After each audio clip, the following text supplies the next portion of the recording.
Before you start taking tacrolimus, make sure to read the Patient Information Leaflet from your pharmacist. Take this medication exactly as directed by your doctor, usually every 12 hours.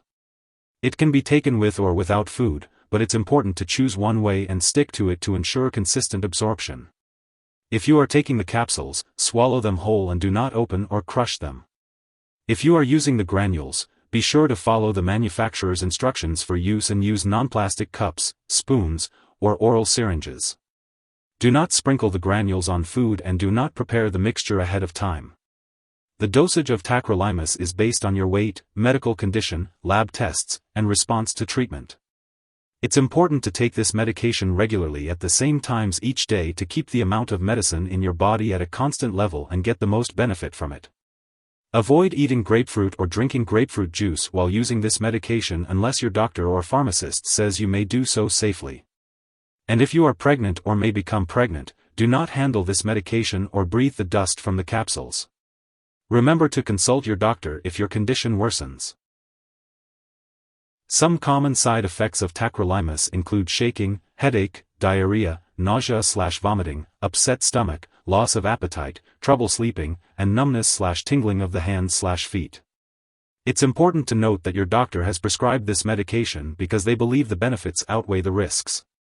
Many people using this medication do not experience serious side effects. However, it's important to contact your doctor immediately if you experience any serious side effects, such as mental/mood changes, dizziness, signs of kidney problems, pounding heartbeat, symptoms of heart failure, hearing problems, pain/redness/swelling of arms or legs, easy bruising/bleeding, muscle pain/cramp/weakness, signs of liver problems, severe leg pain, clumsiness, loss of coordination, weakness, sudden change in your thinking, difficulty moving your muscles, problems with speech, seizures, or vision changes. Additionally, if you experience fainting, fast/irregular heartbeat, severe dizziness, chest/jaw/left arm pain, black stools, or vomit that looks like coffee grounds, it's important to seek medical help right away. Tacrolimus may also raise your blood pressure and increase your risk of diabetes, so be sure to monitor your blood pressure regularly and report any high results to your doctor. Finally, if you notice any symptoms of a serious allergic reaction, such as rash, itching/swelling, severe dizziness, or trouble breathing, seek medical help immediately. If you experience any other effects not listed here, be sure to contact your doctor. Before taking tacrolimus, it's important to let your doctor know if you are allergic to it or other macrolide medications, or if you have any other allergies. Also, inform your doctor about your medical history, especially if you have mineral imbalances, kidney disease, infections, cancer, liver disease, high blood pressure, or diabetes. Tacrolimus may affect the heart rhythm, which can cause serious symptoms that require immediate medical attention. The risk of this condition may be increased if you have certain medical conditions or are taking other drugs that may also affect the heart rhythm. Additionally, low levels of potassium or magnesium in the blood may increase your risk of this condition. It's important to limit your time in the sun and avoid tanning booths and sun lamps while using tacrolimus, as it may increase your risk of developing skin cancer. The medication can also make you more susceptible to infections, so it's best to avoid contact with anyone who has an infection that can easily spread. Before undergoing any immunizations or vaccinations, it's crucial to inform your healthcare professional that you are using tacrolimus. Additionally, avoid contact with people who have recently received live vaccines. Tacrolimus may increase your potassium levels, so it's important to consult your doctor before using potassium supplements or salt substitutes containing potassium. It's also important to inform your doctor about all the products you use before having surgery.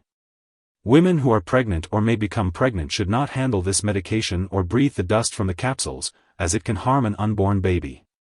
Men and women using this medication should inquire about reliable forms of birth control before and during treatment. Lastly, this drug passes into breast milk, and its effect on a nursing infant is unknown. It's important to consult your doctor before breastfeeding.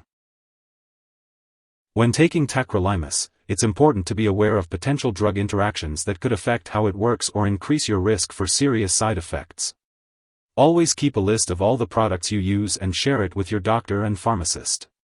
Do not start, stop, or change the dosage of any medicines without your doctor's approval. Some products that may interact with tacrolimus include aluminum/magnesium antacid, cyclosporin, sirolimus, temsirolimus, ziprasidone, other drugs that may increase the level of potassium in the blood, and other drugs that weaken the immune system or increase the risk of infection. Additionally, other medications can affect the removal of tacrolimus from your body, which may affect how tacrolimus works. Examples include cimetidine, danazol, nefazodone, ethinyl estradiol, methylprednisolone, St. John's wort, azole antifungals, HIV protease inhibitors, rifamycins, ritonavir, and certain anti-seizure drugs. Always consult with your doctor or pharmacist before taking any new medications while using tacrolimus. If you believe someone has taken too much tacrolimus and is experiencing severe symptoms like fainting or difficulty breathing, call 911 immediately. Otherwise, contact a poison control center right away. In the U.S., you can call your local poison control center at 1-800-222-1222, and in Canada, residents can call a provincial poison control center. During your treatment with tacrolimus, your doctor may conduct various medical tests to monitor your potassium levels, blood pressure, blood sugar, tacrolimus trough level, and kidney/liver function.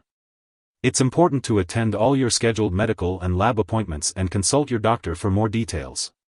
If you have undergone an organ transplant, it's recommended that you participate in a transplant education class or support group. It's important to be aware of the signs of organ rejection, such as feeling unwell, fever, or tenderness/pain around the transplanted organ. If you experience any of these signs, notify your doctor immediately. If you forget to take a dose of tacrolimus, take it as soon as you remember. If it's close to the time for your next dose, just skip the missed one. Take the next dose at your regular scheduled time. Do not take double the dose to make up for the missed one. Remember to take your medication according to your doctor's instructions for the best results. When it comes to storing tacrolimus, make sure to keep it at room temperature and away from light and moisture. Do not store it in the bathroom and always keep it out of reach of children and pets. When it comes to getting rid of this medication, do not flush it down the toilet or pour it into a drain unless you are told to do so. Make sure to properly discard it when it is expired or no longer needed, and consult your pharmacist or local waste disposal company for the best way to do so. If you need more help, call your doctor for medical advice. In the U.S., you call FDA, 1-800-FDA-1088. In Canada, you may call Health Canada, 1-866-234-2345. Wishing you good health. Thanks for watching.